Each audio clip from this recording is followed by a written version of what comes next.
అయితే అక్కడ ప్రమాదం ఎట్లా జరిగిందో తెలియదు. 32 మంది చనిపోయారు. వాళ్ళ భార్య పిల్లలు వాళ్ళ బాడీలు పీసులు అయినాయని చెప్పి మన సేఫ్టీ బాబ్జీ గారు కూడా చెప్పారు. కానీ ఈరోజు 32 మంది కాదు 300 మంది రేపు సువిన్లో చనిపోబోతున్నారు. ఎందుకంటే ఈ క్యాప్షన్ అనే కాంట్రాక్టర్లను తీసుకొచ్చి బలవంతంగా మహిళలను మా కార్మికుల్ని 20 ఏళ్ల నుంచి చేస్తున్నటువంటి స్కిల్డ్ కార్మికుల్ని సంతకాలు పెట్టకపోతే మీ సంగతి చూస్తా అని చెప్పేసి ఆ హెచ్ఆర్ రామారావు గారు, ఆ మురళీ గారు, ఇక్కడ సంబంధించిన హెచ్ఆర్ వాళ్ళందరూ భయభ్రాంతులకు గురి చేస్తున్నారు. అయ్యా ఈరోజు ఆంధ్రప్రదేశ్లో ఏ జిల్లా అనేది అనకాపల్లిలో 32 మంది చనిపోతే అది దేవుడు చేసిండు అనుకొని ₹1 కోటి తీసుకొని వాళ్ళు పాపం వాళ్ళ కుటుంబాలు ఎట్లనో గడుపుతారు.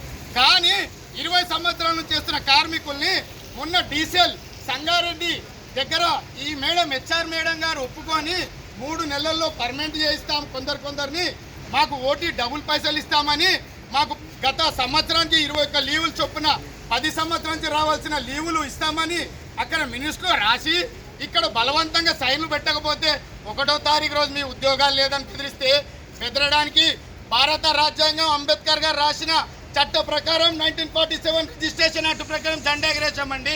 ఈరోజు రామారావు గారు జేబులో చేయబెట్టుకొని ఇట్లా ఫోన్లు తీస్తే భయపడేవాళ్ళు ఎవరు లేరండి. దయచేసి సువిన్ యాజమాన్యం అట్లాంటి కాంట్రాక్టర్లు రాకుండా ఇక్కడున్న హెచ్ఆర్లు రామారావు కానీ మురళి గారు కానీ వెంటనే మాకు ప్రాణహాని ఉంది, అక్కడ 32 మంది చనిపోయారు, రేపు లేఖ రాస్తున్నాం చంద్రబాబు నాయుడు గారికి, ఇక్కడ ఎవరైనా కార్మికుడు చనిపోతే పూర్తి బాధ్యత రామారావు గారు మురళి గారు అక్కడున్న హెచ్ఆర్ గారు ఖచ్చితంగా తీసుకోవాలి. మేమైతే ఖచ్చితంగా మీ ఇండ్ల కాడ వచ్చి కూర్చుంటాం.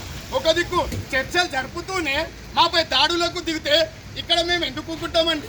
మేము పని చేయండి, ఇక్కడ పని అవుతుందా అండి? 10 రోజులు లేకపోతే కంపెనీ బంద్ అయింది. ఇక్కడ స్కిల్ ఆపరేటర్లు ఉన్నటువంటి చిల్లింగ్ ప్లాంట్ ఆపరేటర్లు, ఫిట్టర్లు, ఎలక్ట్రీషియన్లు, మహిళలు లేబులింగ్ చేస్తున్నారు. వాళ్ళు 20 ఏళ్ళ నుంచి చేస్తున్నారు, వాళ్ళు ఇంకా అన్స్కిల్డ్ వర్కర్లా. కాబట్టి సువిన్ యాజమాన్యాన్ని తెలియజేస్తున్నాము. పత్రికా విలేకరులకు ప్రత్యేకంగా తెలియజేస్తున్నాము. సువిన్లో రియాక్టర్లు పేలి అక్కడ ఆంధ్రాలో 32 మంది చనిపోయారు. ఇక్కడ రియాక్టర్లు పేలకుండానే చనిపోయే ప్రమాదం ఉంది.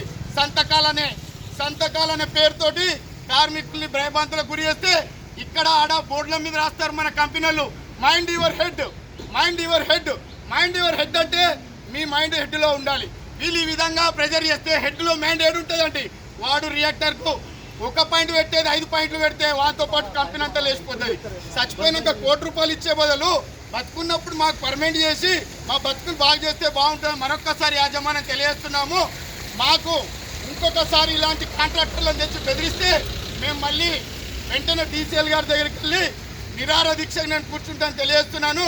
ఇంకోసారి హెచ్ఆర్ మురళి గారు ఇట్లాంటి కార్యక్రమాలు చేయొద్దని చెప్తున్నాము.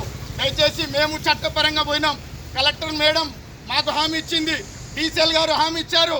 మీరేం చేస్తున్నారండి? కాంట్రాక్టర్లు ఎవడండి? ఆ ఎస్టోన్ అంటాడు.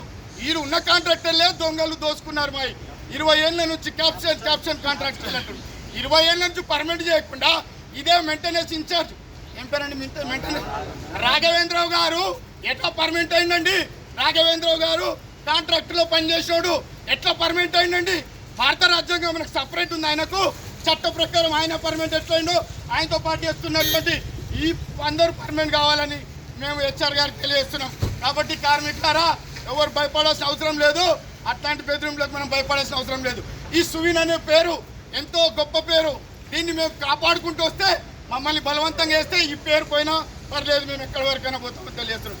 కాబట్టి కార్మికులందరూ ఒక్కటే మాట మీద ఉందాం, మన హక్కులు సాధించుకుందాం. రేపు నేను డీసీఎల్ దగ్గరికి వెళ్తాను, మీరు ఎవరు బెదిరించినా సైన్లు పెట్టద్దు. కాబట్టి ఇక్కడితో కాంట్రాక్టర్లను తీసుకురావద్దని తెలియజేస్తున్నాను.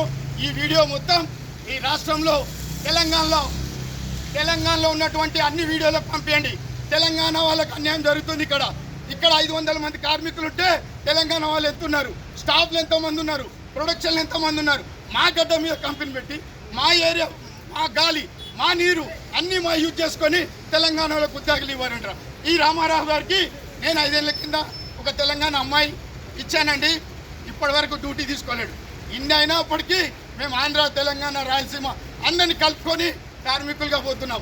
కానీ హెచ్ఆర్ వాళ్ళు బెదిరింపులకు గురికొస్తారు. కాబట్టి దయచేసి ఇంకోసారి ఇలాంటి పాల్పడొద్దని తెలియజేస్తూ చంద్రబాబు నాయుడు గారికి లేఖ రాస్తాము. అయ్యా నువ్వు సచ్చినాక ₹1 ఇస్తావు, ఈడ సావకు ముందే మమ్మల్ని చంపేస్తున్నారు. కాబట్టి దయచేసి యాజమాన్యం ఇలాంటి చర్యలకు పాల్పడొద్దని రేపు కలెక్టర్ గారి దగ్గరికి వెళ్తున్నాము. దయచేసి కార్మికులందరూ ఒకే మాట మీద ఉండాలి. జై కాంగ్రెస్, కార్మికుల ఐక్యత, కార్మికుల ఐక్యత.